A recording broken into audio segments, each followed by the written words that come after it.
जय महाकाल।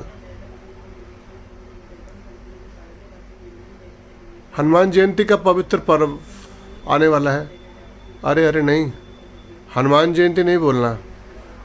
जयंती तो जो लोग जिंदा नहीं होते हैं उनकी स्मृति में की जाती है।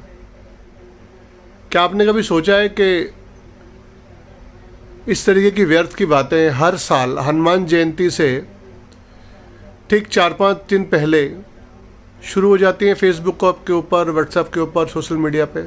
आपने कभी सोचा है कि इन अफवाहों को कौन फैला रहा है? मैंने पिछली बार भी स्पष्ट किया था और अभी भी स्पष्ट कर रहा हूँ कि जयंती का अर्थ किसी मृत व्यक्ति के साथ नहीं है। गोस्वामी जी ने हनुमान चालीसा में लिखा है, चारों युग प्रताप तुम्हारा। उसका अर्थ यह है कि सतयुग, त्रेता, द्वापर और कलयुग, चारों युग में हनुमान जी महाराज मौजूद हैं। और ऐसा ही आशीर्वाद राम जी ने और माता सीता ने हनुमान जी को दिया है। तो यहाँ समझने की बात यह है कि हमारे दिमाग में जो घुसा हुआ है ना ये कि जयंती अर्थात मृत व्यक्तियों की, ऐसा नहीं है। मरे हुए व्यक्तियों की जयंती हमारे दिमाग में इस वजह से घुसी हुई है कि हमारे दिमाग में क्या है, गांधी जयंती, कि जी गांधी जी की जयंती हुई थी, स्कूल में वो घुसा हुआ है दिमाग में। उसमें हमारी कोई गलती भी नहीं है, लेकिन यह हनुमान जयंती है। जयंती का अर्थ आप समझें, जयंती। इसको भी आप 2 शब्दों में यदि आप बांटें, संस्कृत में संधि विच्छेद करें, जयंती, जिसकी जय जयकार अनंत काल तक होती रहे। और यही तो कहा है गोस्वामी जी ने, जो मैंने आपको पहले बताया।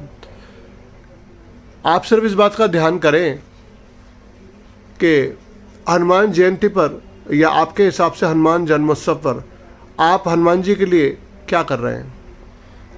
क्या आप कहीं किसी मंदिर में गुब्बारे वगैरह की सेवा कर रहे हैं?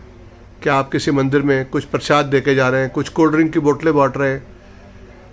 देखिए, यदि हम बाबा का जन्मदिन उस तरीके से मनाएंगे ना जैसे हम अपने बच्चों का जन्मदिन मनाते हैं, तो विश्वास करना बाबा किसी प्रकार की कोई कमी नहीं छोड़ेगा।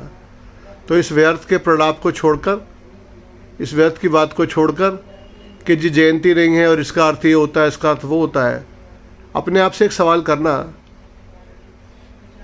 कि जन्मदिन बाबा का मना कैसे रहे हो। आशा है मेरी छोटी सी बात आपको समझ आई होगी। आप सभी को हनुमान जयंती साल 2024 की बहुत बहुत मंगल कामनाएं। और इस बार हनुमान जयंती का पर्व बहुत विशेष है, बहुत खास है, क्योंकि इस बार हमारे राम दादा विराजमान हो गए हैं। तो आप सबको बहुत बहुत नमस्कार और हनुमान जयंती की बहुत बहुत शुभकामनाएं पुनश्च। और हम तो हनुमान जयंती को बिल्कुल जैसे अपने बच्चे का जन्मदिन हम लोगों ने मनाया उस तरीके से हम लोग मनाएंगे। हम लोग केक भी काटेंगे, बैलून डेकोरेशन भी होगी और बहुत सुंदर भव्य श्रृंगार बाबा का होगा, सुंदरकांड पाठ भी होगा। हम तो प्रभु के चरणों का आनंद लूटेंगे।